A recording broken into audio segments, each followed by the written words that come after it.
Yeah.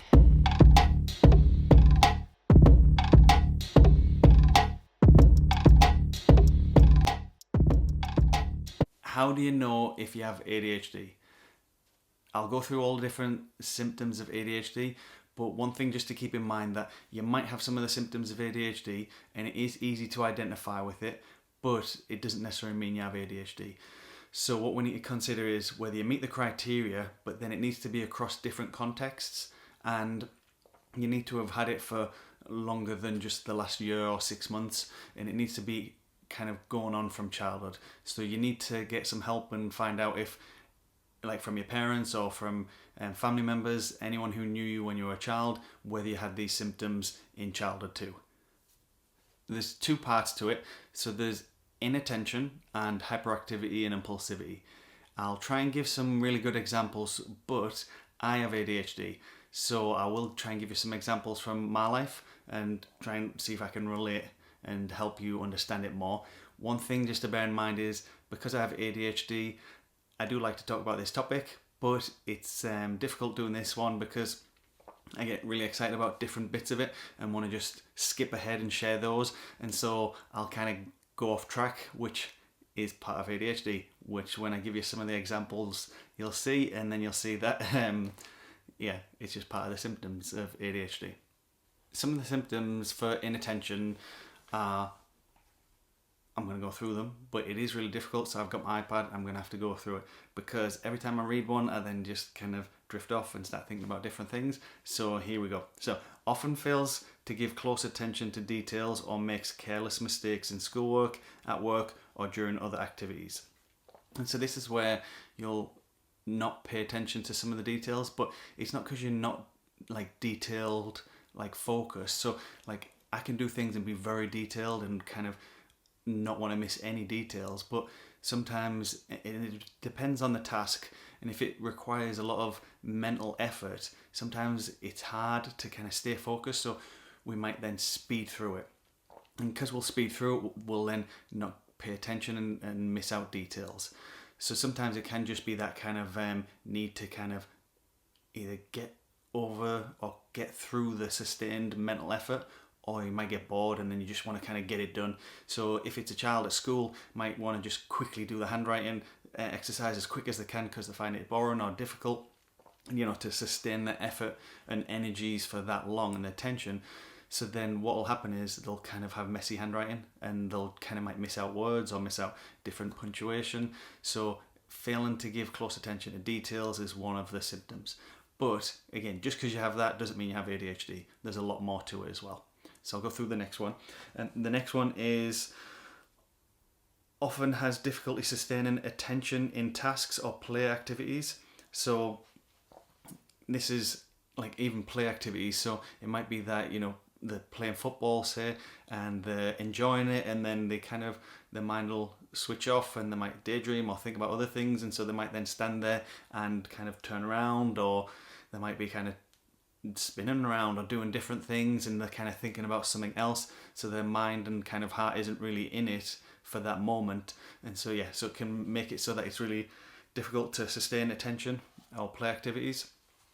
But on the other hand though, just to be really clear, is so if say their hyper focus area is say gaming or something like that, they can then have like laser focus, so they wouldn't have difficulty sustaining focus. So when I was growing up, I loved football, so I would be like, if I'd watch a game, I'd be able to concentrate amazingly. If I was playing, I'd be able to concentrate amazingly. But then if you put me in another sport or something that I wasn't as kind of hyper focused on, it would be really easy to just kind of switch off and think about the next thing, or kind of just drift off into lots of different tangents or diversions really. So the next one follows along, and it's where you might not seem as if you're listening. So when someone speaks to you directly, they may not think that you're listening, and you might not look at them, you might not even acknowledge them. And then often what will happen with this one is that person might say, like, Peter, are you listening? And then I'll be like, yeah, I heard everything you said, and I could go through it all. But to them, it looks like you're not really listening. I think that's the best example, just to think about if someone speaks to you. Have you heard that phrase before? Like, have you heard people say, are you listening?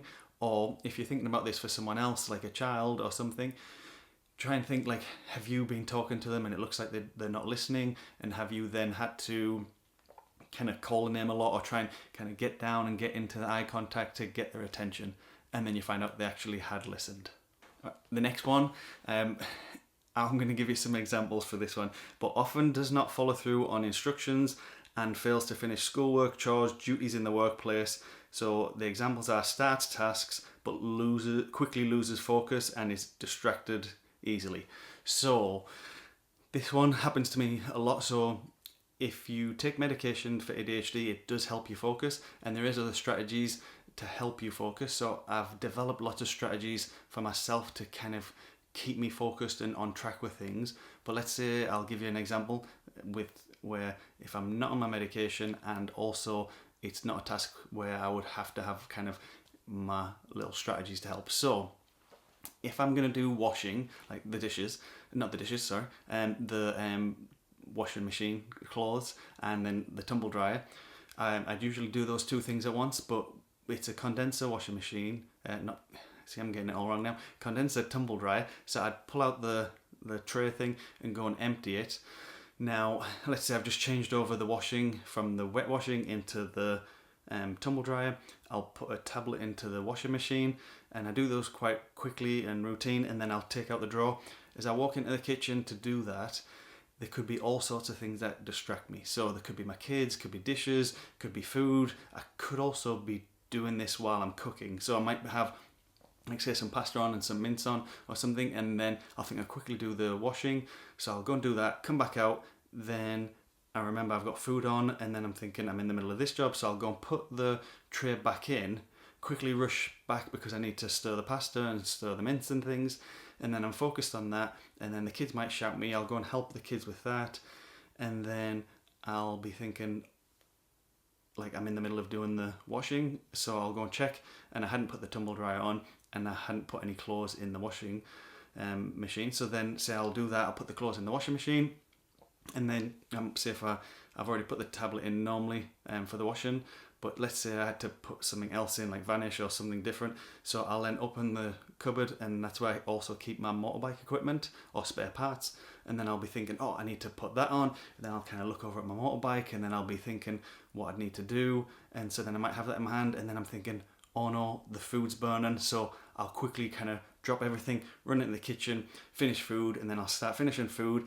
and then get all the food set up, give it to the kids. I'll be sat down eating my food, and then I'll be thinking, did I do the washing?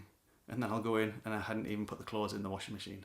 So that's kind of what can happen. So I can kind of fail to complete the tasks.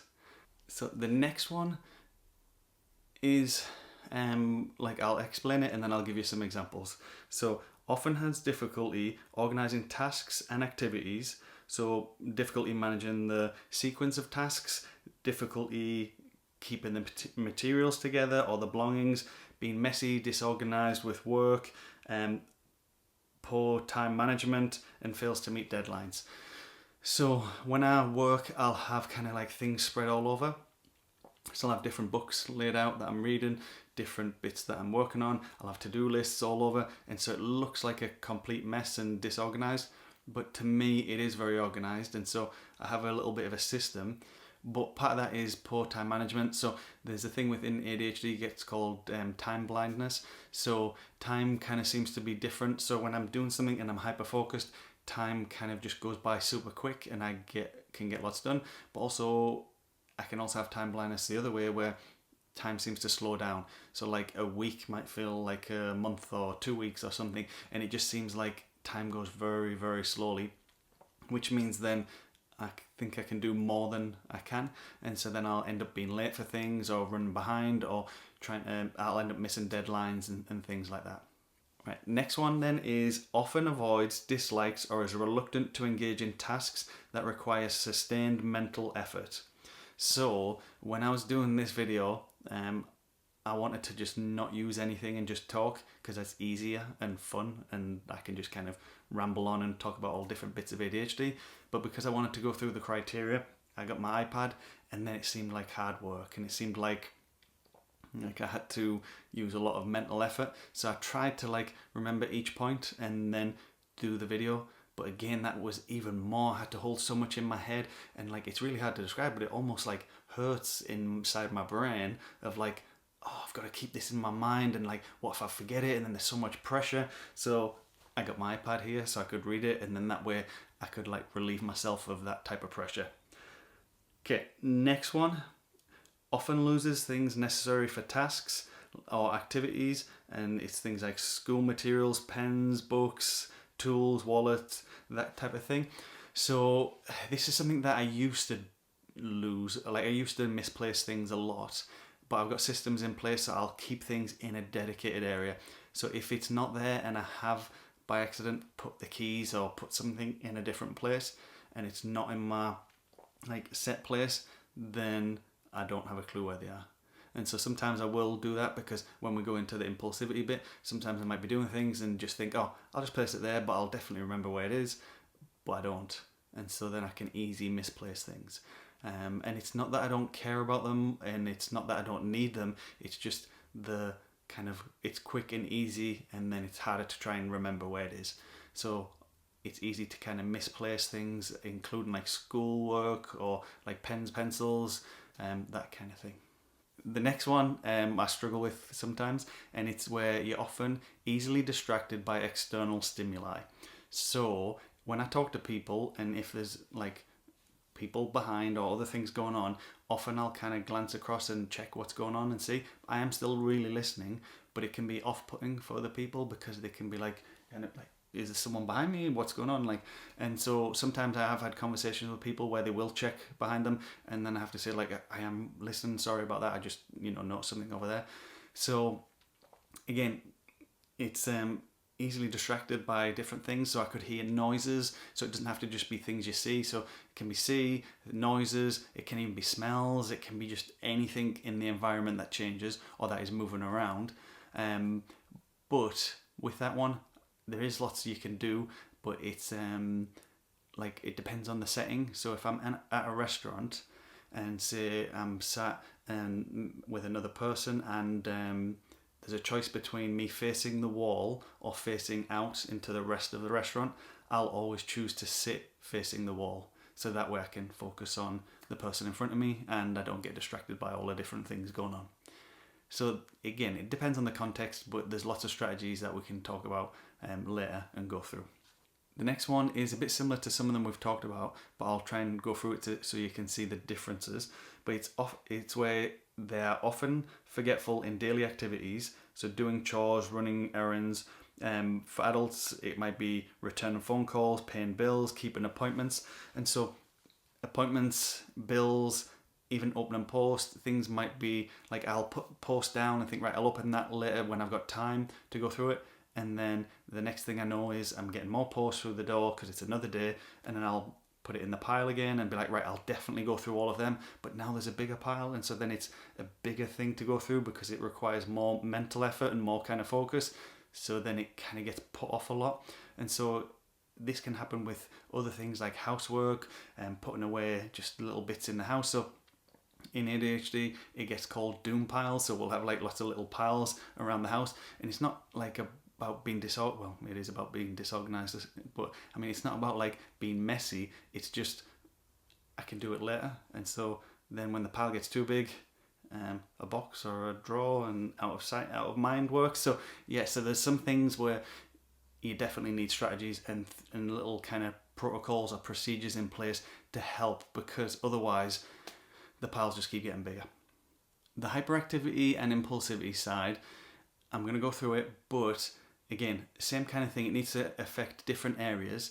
Now, if you kind of scored negatively for the first lot of symptoms, then you wouldn't be classed as having ADHD. Whereas if with the hyperactivity and the impulsivity side, if you don't score for those, you could still have attention deficit disorder. So attention deficit disorder is the top part that we've just been through, and then I'm going to go through the bottom part where it's hyperactivity and impulsivity, and it needs to affect different contexts or different aspects of your life.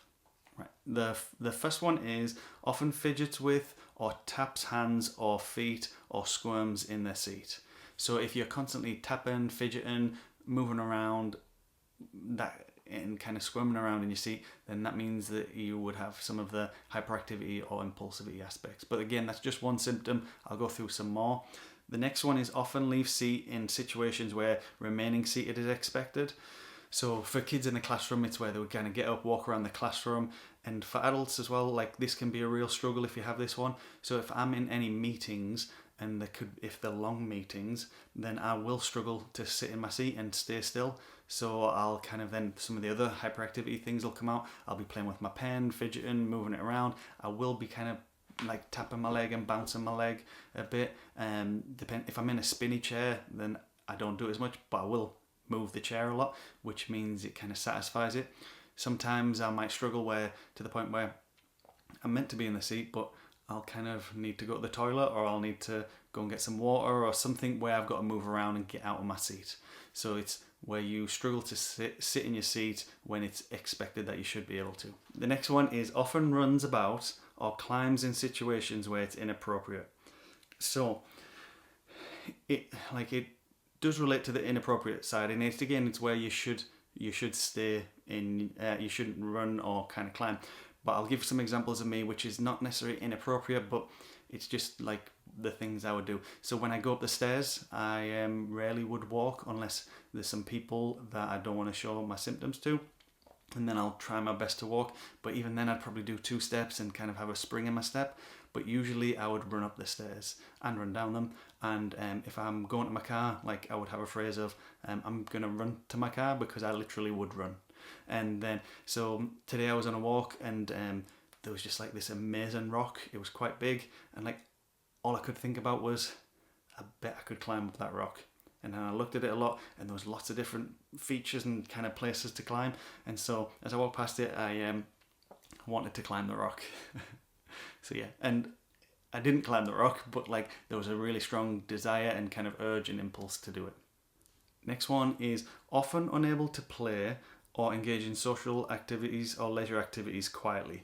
So I played football a lot, and part of football is where you've got to do a lot of communication. You've got to tell players where they are. So it was fine for me to kind of not be quiet in the game and kind of shout and talk and tell people what's going on. So it worked well, but I do struggle even now if I play football. I'm always shouting for the ball. I'm always like commenting on talking, and I'll struggle even when I do kind of solo sports. I'll want to shout out or kind of say things, and like so if I'm on my motorbike and I do a big jump, even if no one's there, I'm not recording anything, I might like cheer for myself and kind of go woo, you know. So that's kind of some bits where they'll struggle to play games, and it could be just other leisurely games, and they'll kind of just struggle to kind of be quiet. They'll sort of be the loudest one on the team or playing the sport. Next one is where they're often on the go or acting as if driven by a motor, so unable to be or uncomfortably sit still. So it's where you can't sit still and you struggle to kind of stay still for extended periods of time, and this could be restaurants, meetings. So similar to the other one about sitting in your seat, like if I'm in a meeting, I will struggle because I've got lots of energy, and even if I'm tired, I still struggle to kind of stay still. I can sit on the couch and just totally chill and relax, but I'd have to have something to help me. If I don't have my phone, don't have anything, no books, no nothing, no games, then sitting still I can do, but I seem to kind of get more energy and kind of then get momentum and start doing things. Then next one is often talks excessively.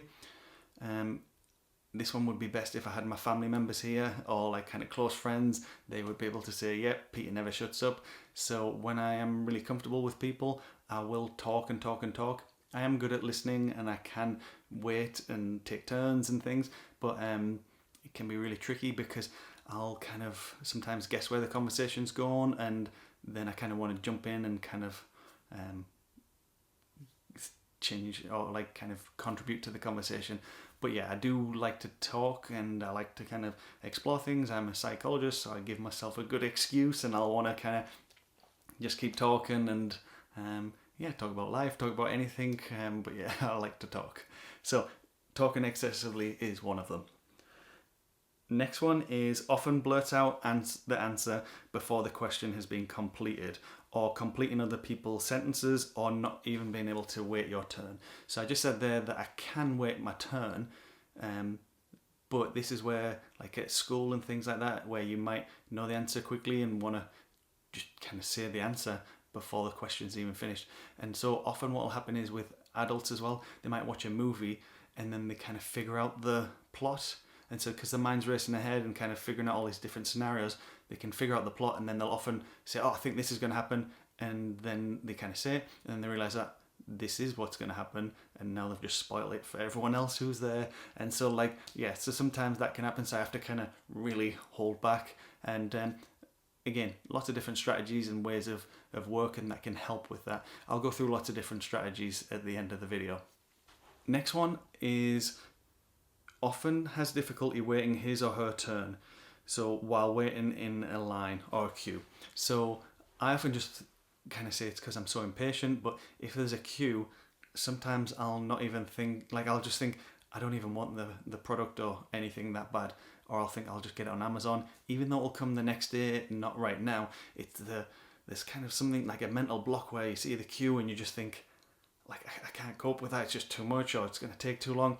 And I think it relates a lot to the boredom aspect as well. And then you kind of sat in or stood in the queue, and then you've got all the other symptoms that we've talked about so far, and kind of so much going on that it's really difficult to sit still, to stay in a queue.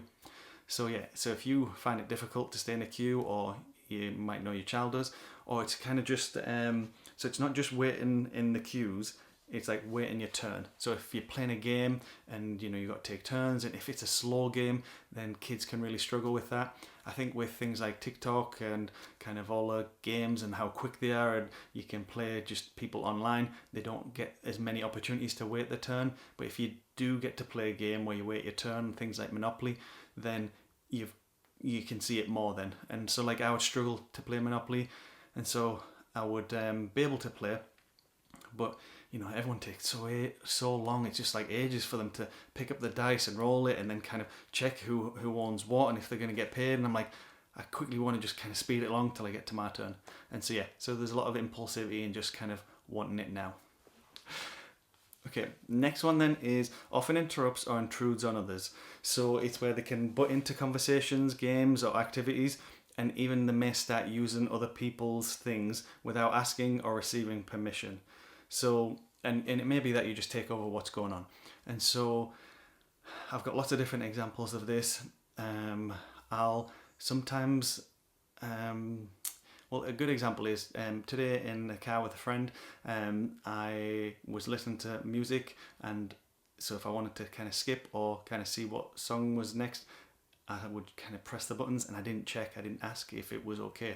And I'm sure it was, but it's just a little example of how you can kind of quickly intrude on others. And sometimes when I'm talking, I get really excited. I can listen, but I'm just dying to get into the conversation and kind of say my bit. So it can be where it might look a little bit controlling, because they might kind of start to organise things and take control of the environment, but it's not done out of a controlling place, and it's not to control everything. It's just you want to kind of get to where we're going, or kind of see things, and to stop and ask everything.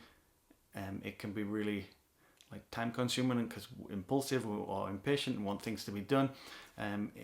It's easier to kind of just skip some of the bits, which doesn't sound very good when I'm talking about it out loud, and I'm thinking, oh crap, I can't believe I do this. I'm gonna have to be more aware of it and try and change it. But everyone has things that they're working on, and I'm always working on my ADHD and different aspects of myself. But there's some examples of it. Okay, so there's some other aspects that we need to consider.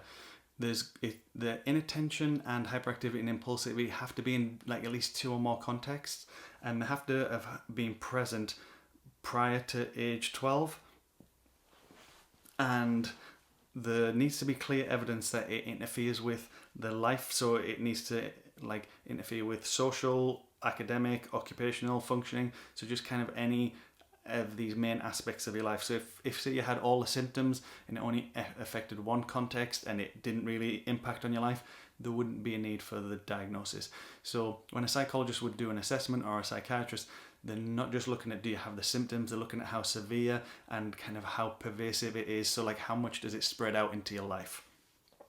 And then there is obviously, you've got to check, do the symptoms not account for something else? So when psychologists do an assessment, they will go through it, but they'll want to know, is there not a better way to explain the symptoms? Because it could be part of another disorder or something totally different that you need to consider. And so then we would want to look at just different aspects of the symptoms.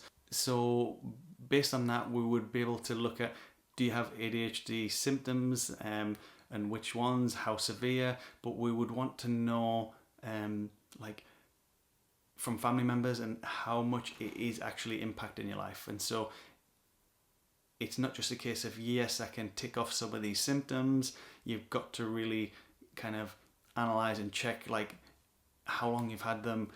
Is it really going to impact your life? Because when I say impact your life, it might be that you say, yeah, I can't read a book, or I can't seem to sit still, but you still can hold down a job, you can still do everything and function really well. It's just there's a couple of aspects that are annoying.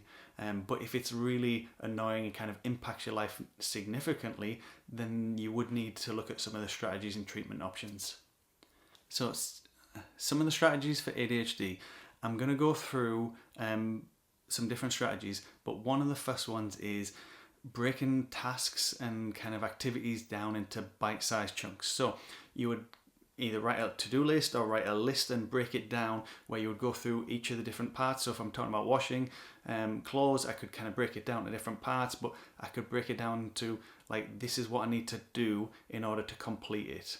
So if I'm starting to get distracted, I can have like sticky notes about, I can place things around to remind me and prompt me. I can also use reminders on my phone, but I can also use timers as well. So I can think, right, I'll do this task, but because it requires a lot of mental effort, I'll just do it for 3 minutes, 5 minutes. If I'm then enjoying it and can do it longer, then great, I'll continue.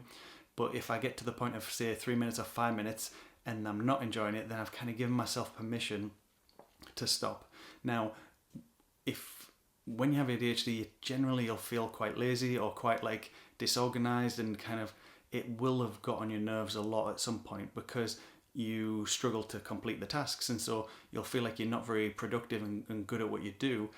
So when you kind of can't do something even for 3 minutes or 5 minutes, you'll then have a lot of guilt and shame, and it can be really awful because you know what you need to do. It's not that you don't know, it's just that it's hard to kind of follow through everything and make sure that you keep focused and don't get distracted with all those other different symptoms that you could have going on. So allowing yourself the time frame and then to say, right, that's it, I'm done, I can stop now. You then take away the guilt and shame, and then you'll feel more productive. And as you feel more productive, it has a knock-on effect, and it makes it so that you're more likely to do more or do it again. And so if you imagine if you did that for 21 days, which positive psychology says that's how you form a habit. So if you do it for 21 days, then the knock-on effect is that it's going to be easier each time. So you'll change the neuronal pathways in your brain so that you actually can do it easier, but you'll also feel it differently. And like I talk about in my videos, you'll start to modify the beliefs that you'll be, instead of thinking I can't do this, or I'm just rubbish at this, I'm rubbish at maths, or whatever requires the mental effort, you'll start to change your belief and think, actually, I'm not too bad at it, or I can do this, or I can do it for this amount of time. And so within that, you increase your distress tolerance. So you increase your ability to cope with that kind of boredom, the thing that kind of drives a lot of the impulsivity or the kind of like quick shift onto something else. So as you increase your distress tolerance, you're changing your beliefs, you're getting rid of that kind of shame and guilt. And so timers, to-do lists, kind of check-off points, all of that can really help significantly. So if you do struggle with like the external stimuli or any of them, sitting still, anything, you can just kind of, whether it's a pen, whether it's a fidget toy, you can just have different things that you play with. Now, when I was at uni, I used to have a notebook and I used to draw. I would draw surfboards and design different things. And if someone like the lecturer was to look over at me while they're talking, then they would think that I'm not paying attention. But by doing this, it helped me to just really focus, because I'm just sketching away kind of mindlessly, but while listening at the same time. And so when you do anything like that, whether you're doing it with a pen, rubbing your hands, you can do lots of discrete things, but if you've got something to kind of play with, it helps just keep you focused, and then you don't get distracted. Or like I was saying with the restaurant idea, if you find a little system that would work for you, then you can then kind of keep focused and make sure you do that as much as you can. The trouble is, if you get to a restaurant and you're sat in the middle, then you've got to figure out a different way of doing it. So then try and find some good strategies or good little systems, but think about how they could be adapted to different settings or different contexts where you don't have control over it, like a restaurant being sat in the middle, and say you couldn't, everywhere else full, so you can't ask for a different seat. So try and think about what else you could do. And again, you could just focus more on the cutlery, you could have something to fidget with, but it's just trying to figure out what works best for you and the kind of context. So you don't want to be like, say you've got the cutlery, you don't want to be like spinning it around in your fingers, because it might not be the right setting. So you've got to figure out the right setting and what works for you. Within ADHD, people talk about something called body doubling. So if I'm doing work, say on my laptop, and I'm just home alone, then it can be a lot harder. Whereas if I have someone just in the same room, whether they're watching TV or doing something else, having them there can really help, and it can help me then focus on my task. So if you know someone who has ADHD, you can help them by staying with them. So whether if your child has ADHD and you're wanting to do some, like say clean the bedroom or put things away or do different tasks, do all the different lists, kind of timers, all the different things I've talked about. But then you can also stay with them and kind of just check in with them, remind them. And even if you sat there just on your phone or reading a book or just enjoying just your time there, then that will help them to keep focused, and they can use you as a reference point. And it also helps them regulate any of that anxiety or kind of pressure with it as well.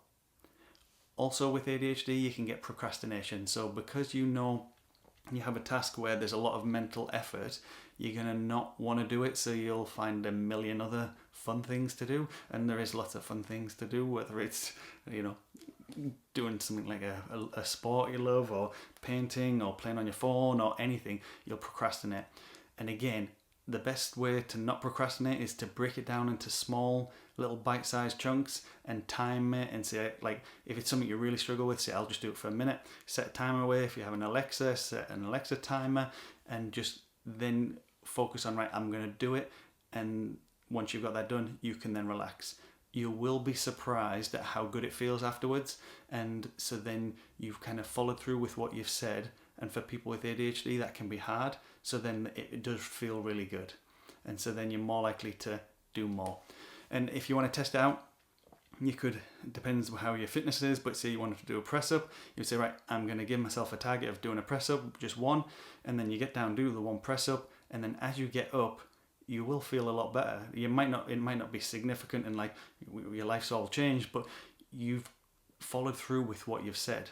And so as you do that, it builds that resolve, and so you're more likely to do things. So set yourself little targets, especially the things that you want to procrastinate with. Set little targets and then go and do them. And then for me, it's better in a to-do list with pen and paper, because then I can tick it off and then I can kind of cross it out. And so that gives you a lot of satisfaction as well. So try those ones and see how they go. So when I was explaining the different symptoms, I kind of went through some of the things that I have systems in place. So try and find like certain places. If you do lose things, if you lose things, try and find places that you can keep things, like your keys, your coats, your umbrella, your shoes, whatever it is. Find set places and make sure you keep them there, because then again, that just makes everything a lot easier. And the less decisions you have to make, the easier it's going to be to just get things done, kind of not get things done, but kind of find the things that you need. So like if you play football and you have your shin pads, your boots, always in the same place, socks, full kit in a certain drawer, then it makes everything easier. With a lot of the impulsivity and kind of sitting still, fidgeting, some of the things that really help is physical activity. So I would play a lot of football when I was younger. I would do a lot of training, running, and if I didn't have anyone to play with, I would do it by myself, because I kind of instinctively knew that the more physical activity I did, the calmer I felt, and it made it so much easier to sit still. I would kind of be, my family might disagree, but I would be less cheeky, less silly, less impulsive, but it does help. So if you can do some physical things, so if you know you've got like a meeting where you've got to sit for an hour and you can kind of do something physical, you can go to the gym, do a quick HIIT workout, whatever it is, do something physical, and then you'll find that you have a greater capacity to sit still because you would have already given yourself lots of dopamine and kind of serotonin, endorphins, and so then it makes you feel a lot calmer, and then you can kind of sit still and kind of, so you could have fidget toys and things, but you could also do physical activity. So there's some strategies to be getting on with. Let me know if you know other ones that work. So if you do have ADHD or you know someone that does and you know some really good strategies, and put it in the comments and share it with people, because it'd be really good to hear what you all kind of experience and what you find good. If you do already do all those strategies and you do have ADHD and you're really struggling, then something that might be worth looking at is alternative treatments, which is medication. And so typically you would need a psychiatrist to get a diagnosis and kind of assessment where they'll look at treatment options, and then you could discuss, there's lots of different treatment medications that can help, and they can have a significant impact. There's a lot of research into them, why they help and the different aspects of the brain and why you would need them. And so I do a mixture of both. So I have medication, and that really helps, and it can help in areas where I really need to sit still or really need to pay a lot of attention. But then I still have my systems in place as well. And so I'll use my systems a lot to kind of guide me and kind of get me through areas where sometimes I might be taking a medication break, or it might be that I don't want to take medication because it keeps you up as well and I want to get to sleep early. So it's good to learn both, and the more you can do by yourself without medication, then it makes it so that when you do have medication, things are a lot easier. So there's a lot of things to kind of consider here. So have a think about it, digest it, see if it can work for you.